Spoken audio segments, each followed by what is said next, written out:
এখানে হইতেছে খালাম্মার জন্য একটু বিরিয়ানি নিয়ে আসলাম। আমি আনি নাই, তার বাবা কিনে দিচ্ছে তাকে, তার বাবার থেকে বিরিয়ানি নিল। এখন খাবে, যে প্যাকেট থেকে একটু বাইর হয়ে গেছিলো সেটাও হইতেছে পলি থেকে নিল। মনটা অনেক খারাপ। আমি সকালবেলা একটা ছোট ভিডিও শেয়ার করছিলাম যে হাবলু আর নাই, আমাদেরকে ছেড়ে চলে গেছে। আসলেই ওর জন্য এতটা খারাপ লাগতেছে, আমি ভাষায় বইলা প্রকাশ করতে পারবো না আমার কী পরিমাণ খারাপ লাগতেছে। আমি অনেক চেষ্টা করছি হাবলুকে বাঁচানোর জন্য, শুধু হাবলুকে না, আমি এই পর্যন্ত যত বিড়াল পালছি আমি সবাইকে সন্তানের মতোই দেখে আদর করি। আসলে ভাগ্যে ছিল না ও চলে যাবে আমাদেরকে ছেড়ে, এটাই হয়তো বা আমাদের কপালে ছিল। হাবলু অতদিন থাকবে পৃথিবীতে, এটাই ও এতদিনের হায়াত নিয়ে আসছিল। তা কিন্তু অনেক খারাপ লাগছে আমার, অনেক। যেখানে অরিও কিন্তু বসে আছে মন খারাপ করে। আমার আগের অনেক ভিডিওতে দেখছেন ওরা ভাই বোন মা কী পরিমাণ দুষ্টামি করে। আসলে একা হয়ে গেল, ওরও শরীরটা ভালো নয়, যে দেখেন চোখ টোক ঠান্ডায় পুরো ছোটো হয়ে গেছে। ওকে ওষুধ খাওয়াইতেছি, সবাই দোয়া করবেন ও যেন সুস্থ হয়ে যায়। মানে প্রাণী যে পালে সে বুঝে, সে বিড়াল হোক, পাখি হোক, কুকুর হোক, যেটাই হোক না কেন, পশু পাখি যে পালবে সে একমাত্র বুঝতে পারবে মানে কি পরিমাণ মায়া লাগে। আর এটা এখন খালাম্মার জন্য এটা ঢাইলা দিই। খাবারটা মাশাল্লাহ অনেকখানি দিছে এটার মধ্যে। তো আমি বলছিলাম ছোট মানুষ খাবে, হয়েছে একটু সিনার মাংস দিয়েন, সেটাই দিছে। দেখি সিজদামণি নাও, তুমি অনেকখানি দিচ্ছে নাও।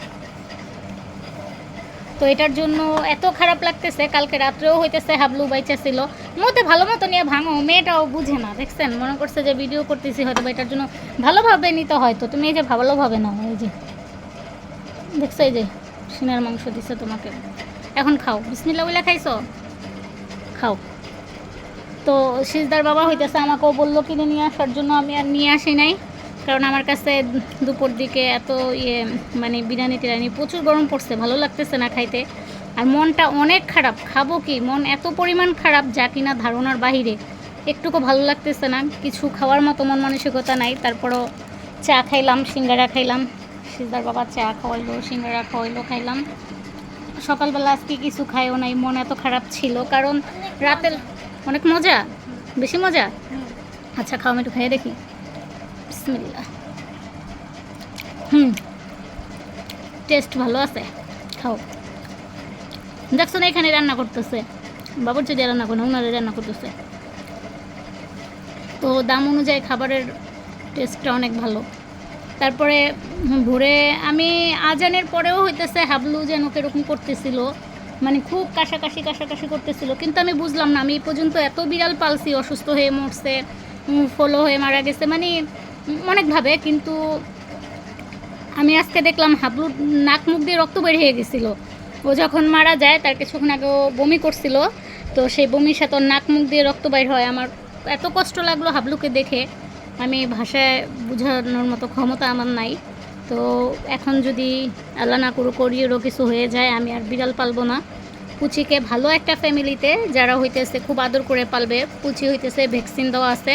তো অনেকেই তো আমার ভিডিওগুলো দেখেন, তো কেউ যদি আজকে আমার পুরো ভিডিওটা দেখে থাকেন, আপনাদের কাছে ভালো লেগে থাকে, কেউ যদি বিড়াল পালতে আগ্রহী হয়ে থাকেন, পছন্দ করেন, তাহলে অবশ্যই আমাকে কমেন্টে জানাবেন। যদি বিড়াল নিতে চান, আমি অরিওকে আর পুচিকে, এই যে পুচিকে তো সবাই দেখছেনই। পুচির দুইটা চোখ কিন্তু দুই কালার, একটা হইতেছে নীল, একটা হইতেছে লাল কালার, মানে খুব ভালো লাগে পুচিকে, মাশাল্লাহ।